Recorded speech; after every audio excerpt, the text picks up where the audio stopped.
Hello, and this is lesson 6.1, solving systems of linear equations by graphing.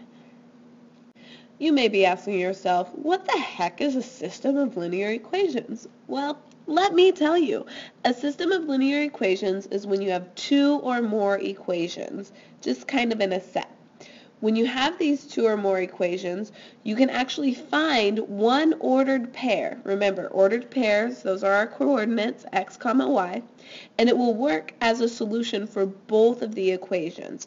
That is a system of equations. When you're looking for the solution to the system of equations, you are looking for an ordered pair that solves both of those equations. You can have three possible types of answers. Either one, you have exactly one solution, and that will be called an independent, consistent system. You can have infinitely many solutions, and that is called a dependent, consistent system. Or you can have no solutions, and that would be called an inconsistent system. So graphically, what will that look like? If you have one solution, remember a system is two equations, so maybe one equation you graph it and it looks like that. Then you go and you graph your other equation, and your other equation has a graph like that. Your solution would be right in that middle where they intersect. That is what it looks like when you have exactly one solution. And again, that would be right here, and that would be whatever that coordinate is, x, y.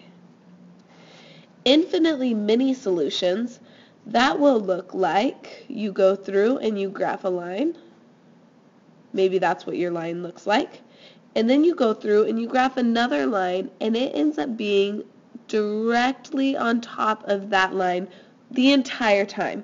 Since both lines are always touching, there's not one single intersection spot. There's a million. There's an infinite number of intersection spots. So that's why we have infinitely many solutions. No solutions looks like when the graphs never, ever, ever cross. So what types of lines are lines that never cross? Anyone? Anyone? Parallel lines. So anytime the lines are parallel but not the same, there will never be a solution because they never touch. They never cross each other. Let's do a problem where we're actually applying this. Solve the systems of equations by graphing. First, let's remember, always, our horizontal axis is our x-axis. Our vertical axis is our y-axis. Let's look at the points that they give us. They give us y equals x plus 1, and they give us y equals 2x minus 1. And when I look at that, I say, okay, that looks like y equals mx plus b. I know my m stands for my slope in this equation. We can call this y equals 1x plus 1, so my m or my slope would be 1. B stands for the y-intercept. So I know my b is also 1. Y-intercept is where it crosses the y-axis. Remember, our horizontal line here is our y-axis. So I'll go through and I'm going to go ahead and I'll plot my b at 1. My slope is also 1. Remember that slope is rise over run. So I need to write this as a fraction. I'll call that 1 over 1. 1 over 1 is the same thing as 1, right? So that gives me my rise over run. So I'm going to go up 1 to the right 1, up 1 to the right 1. And I'll connect that through with a line as straight as I can possibly draw it.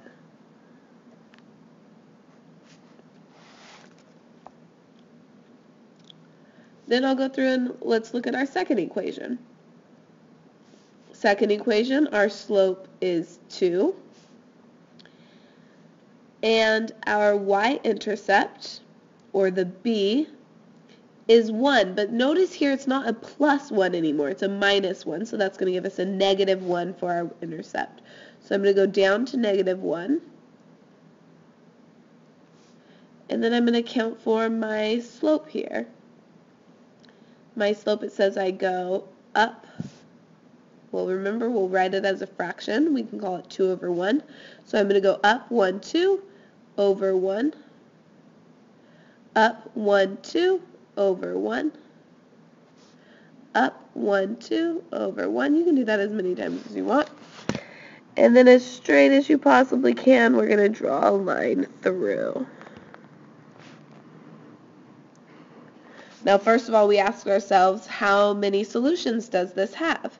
If we look through, we can see that these lines clearly cross at one point. They're not the same line and they're not parallel lines, so that means it has one solution. When we look through here, we look where that solution is. Right at this point is where they intersect, and we can see that that is the point. Make sure I have a good color here. That is the point 2, comma, because it goes over 2 in the x-axis, and then it goes up to 3 in the y-axis. So our answer would be this ordered pair 2, 3. That is our solution for where this graph crosses. Sometimes if it gets a little too blurry, we can go ahead and go through and try to erase some of these extra markings. I don't know if I can do that with this app. I'll try though. I may end up deleting that line. I'm going to stop before I delete the line. So yeah, just go ahead and ignore what I just did. But you don't always have to draw in those slope steps, and sometimes you can see it more clearly. So what does this look like in a word problem? Here's this question here. Scientists studied the weight of 2 alligators over a period of 12 months. Oh, I don't know if I told you my Africa story about alligators. Ask me in class. If I have told you already, then cool. But anyways, the initial weight and growth rate of each alligator are shown to the right. After how many months did the alligators weigh the same amount? So we need to come up with an equation that has an initial amount, or a starting point, and a rate of change. Do you guys remember another word for rate of change? Think, tousle in your head.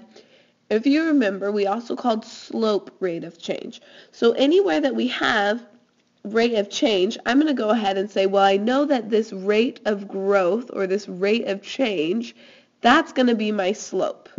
This rate of growth, this rate of change, that's going to be my slope. And then we have an initial weight. So this initial basically means we start at 0. So what do we call it when x is 0, that point? Well, that would be our y-intercept. Anything that crosses our y-axis will always cross it when x is 0. So I'm going to write this in y equals mx plus b form. So I'm going to say y equals, my slope is 2, so mx, my initial weight, 2. We'll write another one here. Same thing. Y equals mx plus b. My m, or my slope, is going to be 1x, and my initial weight is 3. So those are going to be my 2 equations that I'm going to use here. For the sake of the problem, I went ahead and I changed it to w, because that just means weight. The question is asking us, when will they reach the same weight? In other words, when will they cross? So I'm going to go ahead and I'll graph it. We have y equals mx plus b form. Here we'll say our m, it's going to be 2 because we have our 2x here. Our b, or our y-intercept, is going to also be 2. So I'll go ahead and I'll make a point over at 2. And for my slope, I'm going to go turn it into a fraction first so I can see exactly what I need to do. That's 2 over 1. That's my rise over run.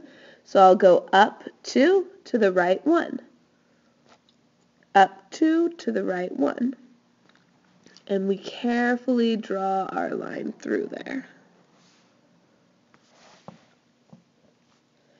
For the second equation, we have our slope will be 1, and our y-intercept will be 3. So I'm going to plot a point at 3, because that's my y-intercept. That's always where we start. We need to look at our slope. It's 1. We need to turn it into a fraction so we can see rise over run. That'll be 1 over 1. So we'll go up 1 to the right 1, up 1 to the right 1, up 1 to the right 1. Again, you can make as many points as you want, at least 3 to make a good line. And it crosses through. When we check this out here, we say, okay, this point, it's at 1 in my x-axis, and it's at 4 in my y-axis. So the point is going to be 1, 4. Now, what does that mean?